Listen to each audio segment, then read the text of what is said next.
The sun was barely up, painting the Arizona desert in faint gold as John Carver rolled into the dusty lot of a Circle K off I-10 near Tucson. It was a crisp morning in March 2026, the kind where the air bites just enough to keep you sharp. John's van, a battered gray beast with 3rd Recon BN-76 stenciled on the side, hissed as its hydraulic ramp lowered. His titanium wheelchair, scarred from years of use, glided down with a practiced ease. A Purple Heart license plate gleamed faintly, and a faded VA placard swung from the rearview mirror. A sticker on the back read, Semper Fi. Recon never breaks. John, a man who'd seen Fallujah and 3 VA clinics, moved with quiet precision, his one good eye scanning the lot as he headed for the store. Inside the Circle K, truckers nursed stale coffee, and a flag outside snapped in the breeze.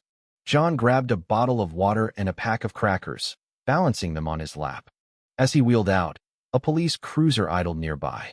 Officer Mike Drennan, 39, a 10-year veteran with a rap sheet of complaints and no consequences, watched him. Something about John, maybe the placard, the van, or the calm dignity set Drennan's teeth on edge. He hated what he called stolen valor types, and John, in his faded camo cap, looked like a target. Drennan stepped into John's path. Need to see your ID and placard, he barked, smirking. John nodded. It's in the van. Same place for 12 years.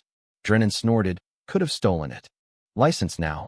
John handed over his VA card and ID without a word. Drennan barely glanced at them. Purple Heart, huh? Looks like something you bought online. John's jaw tightened, but he stayed calm. I served, he said simply. Drennan laughed, loud and mean. Yeah, in some mess hall, right? He waved to a tow truck pulling in. Hook it up. We got a fraud here. The crowd froze. A woman started filming. A biker nearby hit record. John didn't flinch. He wheeled to his van, opened a locked dashboard compartment, and pulled out a worn leather case. Inside was a Morse key, wired to a small transceiver. He tapped a sequence, 3 short bursts, 2 long. Recon 1, code gray, I-10 westbound. Then silence. John closed the case and waited. Drennan strutted, oblivious. Think you can park wherever cause of some sticker? Tell your sick wife she'll wait. The crowd gasped. Wheelchair guy, Drennan sneered, and that phrase would haunt him. John stayed silent, his eyes steady. Then it came a low rumble. 1 Harley, then 10, then 40. Veterans in weathered jackets, patches from Iraq, Afghanistan, Vietnam, rolled in. They didn't shout. They just parked, forming a silent wall around the tow truck. Drennan spun, face paling. What the hell is this? A grizzled vet with a recon tattoo stepped forward. You messed with the wrong Marine, officer. The call hadn't gone through a phone. It was a signal, carried across ham radios in basements and biker bars from Nevada to New Mexico.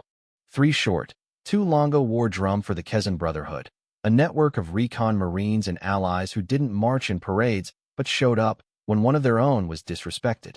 In Flagstaff, Maria Torres, a retired gunnery sergeant, heard the code and dropped her coffee. John, she whispered, grabbing her vest.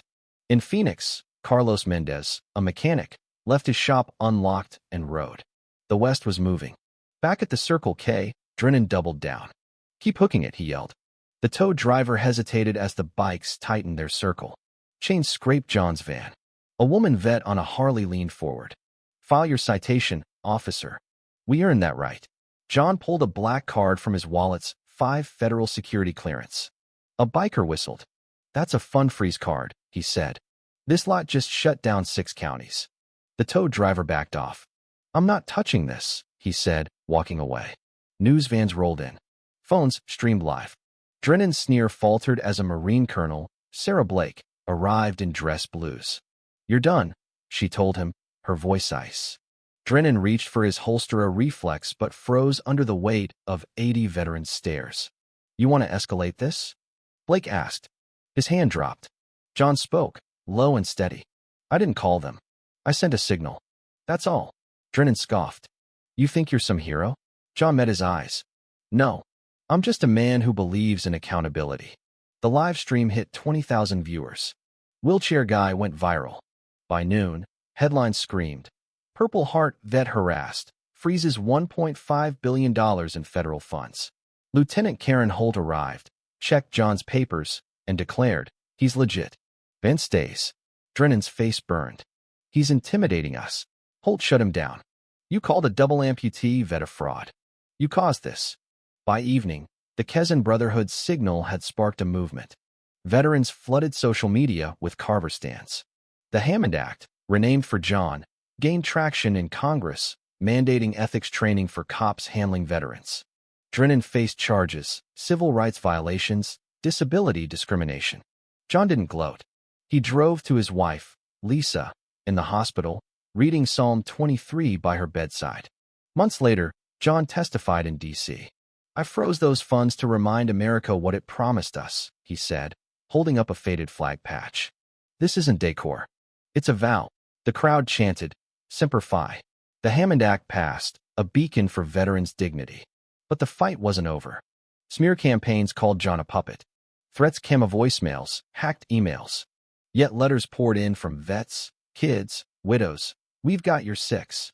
John kept going, launching the Dignity Bridge program, housing thousands, firing corrupt officers. By summer 2026, he spoke at the White House, not for glory, but for the next vet in line. What would you have done in that lot spoken up or stayed quiet?